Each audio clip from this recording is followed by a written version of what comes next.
आप सभी व्यूअर को मेरा नमस्कार, आदाब एवं सत श्री अकाल। मैं डॉक्टर विजय वर्मा और आप देख रहे हैं आपका अपना चैनल बेट हेल्थ केयर। आज का जो वीडियो हमारा है एक बार फिर यूनिक केस की सीरीज का है। आज के वीडियो में हम आपको बताएंगे कि एनल प्रोलैप्स के कौन कौन से कारण होते हैं। इस केस में डिटेल में चर्चा करने से पहले आइए सबसे पहले हम लोग ये जान जाते हैं, हमारे यहाँ जो भी एनिमल होता है, चाहे लार्ज एनिमल हो चाहे स्मॉल एनिमल हो, उसमें जो एनल प्रोलैप्स हो या रेक्टल प्रोलैप्स होता है, इसके बेसिकली काज क्या क्या हो सकते हैं। क्योंकि जब कोई भी एनल प्रोलैप्स या रेक्टल प्रोलैप्स का केस मिलता है तो सबसे पहले आपको जो फिजिकल एग्जामिनेशन करना होता है, फिजिकल एग्जामिनेशन करने के बाद आपको यही पता करना होता है कि इसका कॉज क्या है। क्योंकि जब तक उसका कॉज नहीं हटाएंगे तब तक वो जो भी प्रॉब्लम्स हो रही है वो प्रॉब्लम पूर्ण रूप से सही नहीं होगी और वो जो समस्या है धीरे धीरे वो और ज़्यादा विकराल रूप धारण करता चला जाएगा। तो आइए एक एक करके जानते हैं कि सबसे पहले कौन कौन से ऐसे काज होते हैं कि जिसकी वजह से हमारे यहाँ एनिमल में प्रोलैप्स की कंडीशंस या एनल प्रोलैप्स या रेक्टल प्रोलैप्स की कंडीशंस डेवलप हो जाती है। उसमें जो सबसे मेन कारण होता है वो होता है सीवियर इंट्राइटिस।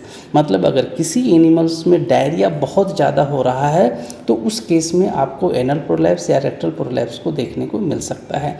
इसके अलावा एक कारण और होता है कि अगर उसके अंदर इंडोपैरासाइट्स बहुत ज़्यादा मात्रा में होते हैं तो उस वजह से भी आ जाता है। एक तीसरा कारण होता है अगर किसी एनिमल में रेक्टम डिसऑर्डर की कंडीशंस डेवलप हो जाती है, जैसे रेक्टम में लैसरेशन हो जाए या डाइवर्टिकुला का फॉर्मेशन हो जाए या साइकुलेशन का फॉर्मेशन हो जाए तो उस वजह से भी एनल प्रोलैप्स होते हैं।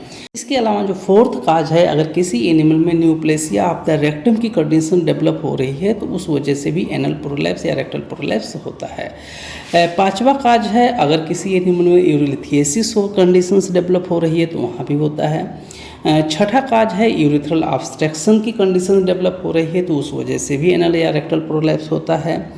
सातवां काज है, अगर किसी एनिमल में सिस्टाइटिस है। आठवां है डिस्टोकिया है। नौवां है कोलाइटिस है। 10वां है अगर किसी एनिमल में कोई प्रोस्टेट डिजीज़ है तो उस वजह से भी एनल या रेक्टल प्रोलैप्स हो सकता है।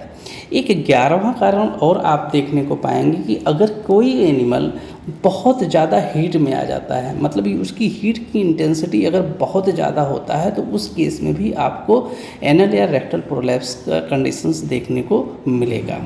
अब आइए ये जानते हैं कि ये जो वर्तमान केस है इसमें जो एनल प्रोलैप्स हुआ है उसकी कंडीशंस जो डेवलप हुई है उसका मेन काज क्या है।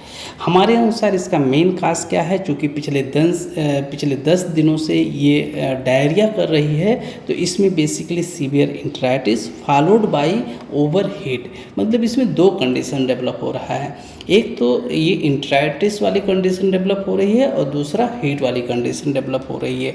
दोनों जब एक साथ मिल जाते हैं तो दोनों इसकी जो प्रोबेबिलिटी होती है एनल प्रोलैप्स की वो बहुत ज़्यादा बढ़ जाती है।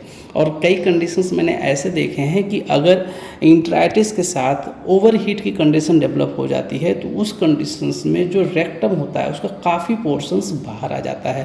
हालांकि इस केस में ऐसा नहीं हुआ था। इस केस में एक्चुअली में जो ट्रीटमेंट का अप्रोच किया गया है, सबसे पहले जितना प्रोलैप्स मास था उसको नॉर्मल सलाइन से बढ़िया से वॉश किया गया है और उसके बाद उसके ऊपर लिग्नोकेन जेली लेप लगाया गया है। इसके बाद चूँकि स्ट्रेनिंग उस समय बहुत ज़्यादा नहीं ले रही थी, लेकिन अगर किसी एनिमल में स्ट्रेनिंग बहुत ज़्यादा है तो उस कंडीशंस में आपको कॉर्डल एनेस्थीसिया भी देना होता है।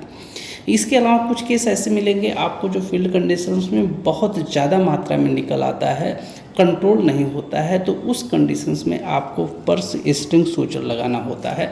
ध्यान देना होता है कि उसमें गैप प्रॉपर होना चाहिए कि ताकि वो जो फेसेस है उसको बाहर आसानी से निकाल सके, उसको एकदम से टाइट नहीं करना चाहिए। ये बेसिकली सावधानी होती है। इसके अलावा इस केस में हमने जो इंजेक्टेबल मेडिसिन दिया है उसमें सल्फाडाइमोडिन इंजेक्शंस का यूज किया है जो एज ए एंटीबायोटिक यूज किया जाता है।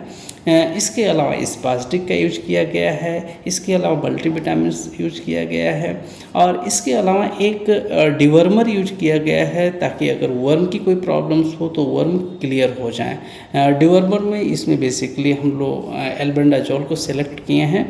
इसके अलावा 3 इंजेक्शन इसमें और यूज किया गया है, एक कैल्पिट्रोल का, टोनोफास्फोन का और फ्लेनेक्सिन मेग्लोमाइन का। यही सारे मेडिकेशंस इसमें 2 दिन चलाए गए हैं और 2 दिन के बाद की स्थिति आपकी ये है, जैसा ये देख रहे हैं ये पूर्ण रूप से सही हो गया है और ये वर्तमान में अभी ये हीट में चल रही है। इसी के साथ हम अपनी वाणी को विराम देते हैं, मिलते हैं अगले दिन अगले वीडियो के साथ। तब तक के लिए आप सभी व्यूअर का बहुत बहुत धन्यवाद। जय हिंद, जय भारत।